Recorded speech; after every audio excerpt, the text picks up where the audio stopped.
मैं अपर्णा सिंह मधुर ज्ञान चैनल के माध्यम से आपसे बात कर रही हूँ। हम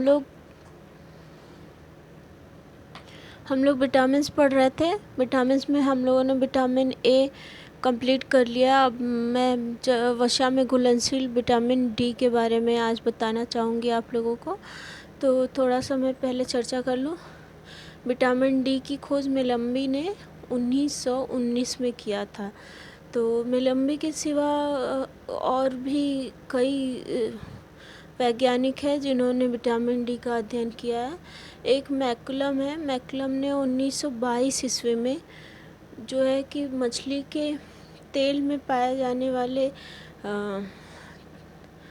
विटामिन ए को अलग करके विटामिन डी को पृथक किया, जो रिकेट्स के उपचार के लिए लाभदायक है। तो उन्होंने एक कुत्ते पे रिसर्च किया।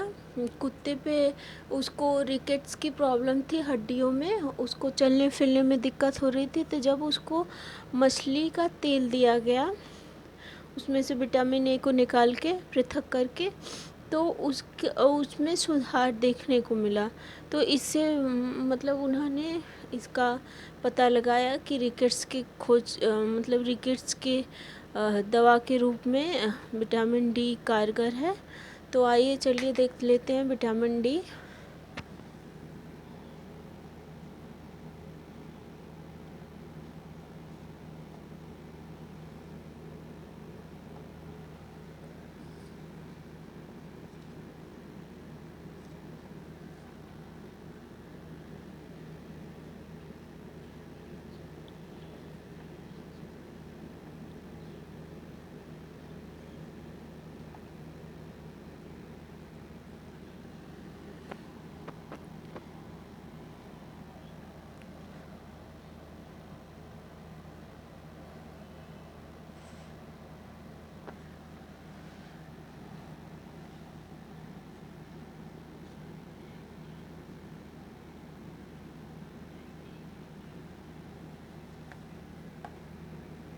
विटामिन डी को दो भाग में डिवाइड किया गया है।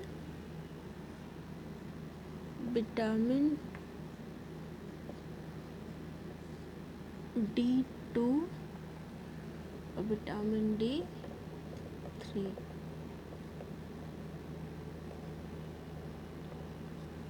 ठीक है। अब विटामिन D2 का नाम जो है इसे आर्गोस्टेरॉल या प्रोविटामिन डी कहते हैं। इसको आर्गोस्टेरॉल और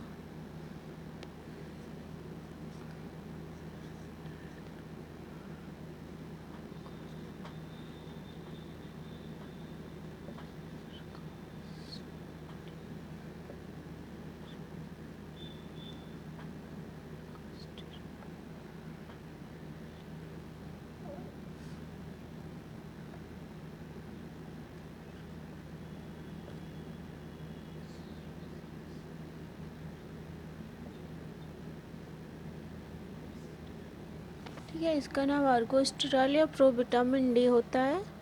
और विटामिन D3 का नाम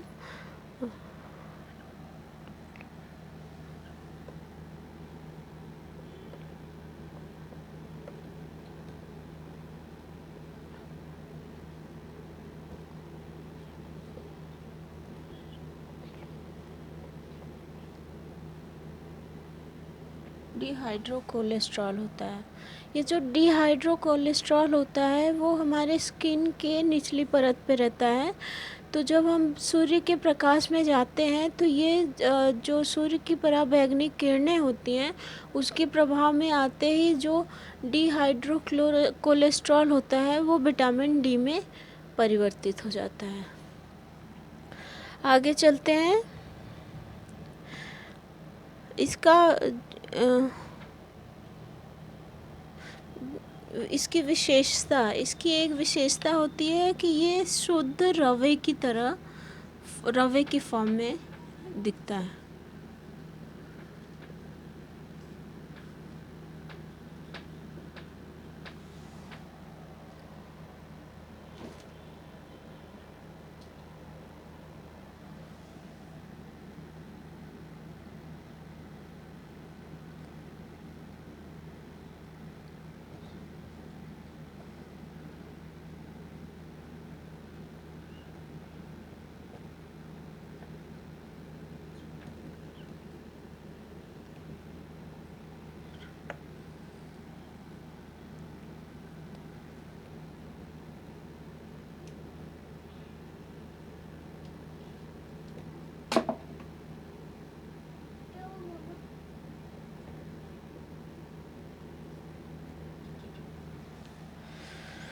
और इसका शोषण शोषण जो है छोटी आंत में होता है इसका।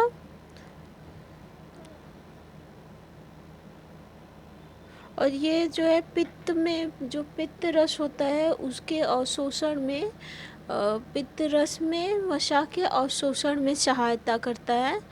तो आइए इसकी कमी से होने वाले रोग देख लेते हैं।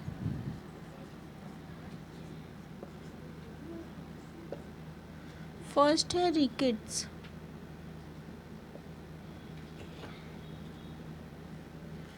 ये बहुत इम्पोर्टेंट है, मोस्ट इम्पोर्टेंट है ये एग्ज़ाम में पूछता है रिकेट्स। इसके पूरा डिटेल मैं करूँगी रिकेट्स के बारे में। और इससे होता है टिटैनी दांतों,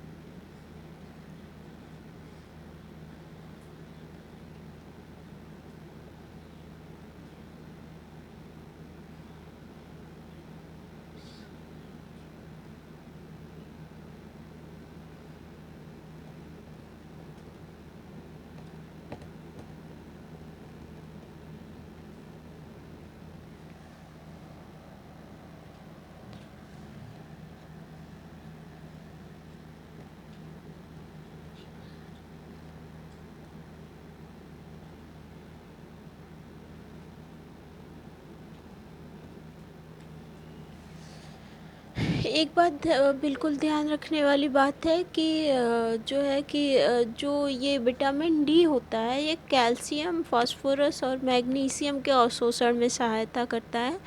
तो जब विटामिन डी की कमी होती है तो कैल्शियम और मैग्नीशियम का अवशोषण अवरुद्ध हो जाता है, जिसकी समस्या से हड्डियों के प्रॉब्लम होते हैं। तो ये रिकेट्स जो है,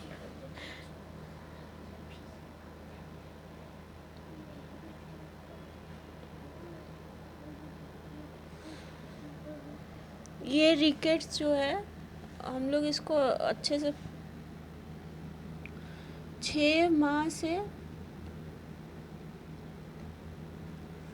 18 माह के बच्चे में होता है। इसमें कैल्शियम और फास्फोरस की कमी हो जाती है। तो ये रिकेट्स में बच्चों में पाया जाता है। ये पूछता है कि किस वर्ष के बच्चों में ये कमी पाई जाती है। ऑब्लिक में दे देगा 6 से 18 वर्ष, 6 से 12 वर्ष, या फिर 2 वर्ष से ऊपर, 4 वर्ष ऐसे। तो हमें ध्यान रखने की बात है कि 6 से 18 वर्ष होता है। और इसके लक्षण जो है, खोपड़ी का अग्रभाग देरी से भरता है। जो कहा जाता है ना, बच्चे जब होते हैं तो यहाँ उनका तारू जो होता है वो जो है थोड़ा कमज़ोर होता है। तो जब रिकेट्स हो जाता है तो ये वाला जो हिस्सा है वो बहुत लेट से, रिकेट्स होने पे ये वाला हिस्सा जो है तारू वाला, वो बहुत देर से भरता है। तो काफ़ी सॉफ्टनेस आ जाती है उसमें।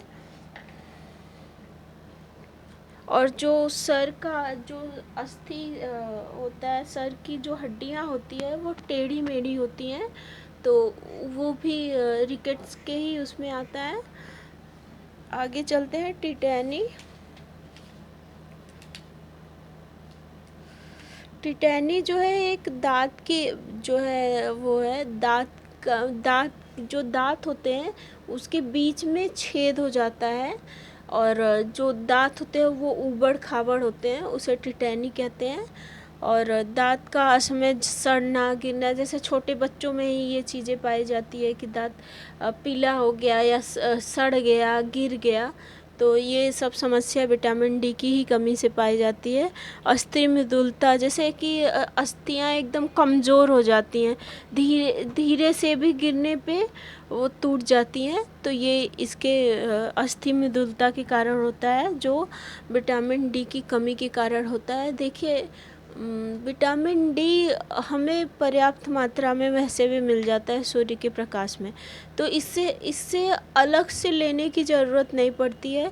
मैंने जैसा बताया कि इसका पाचन छोटी आंत में होता है।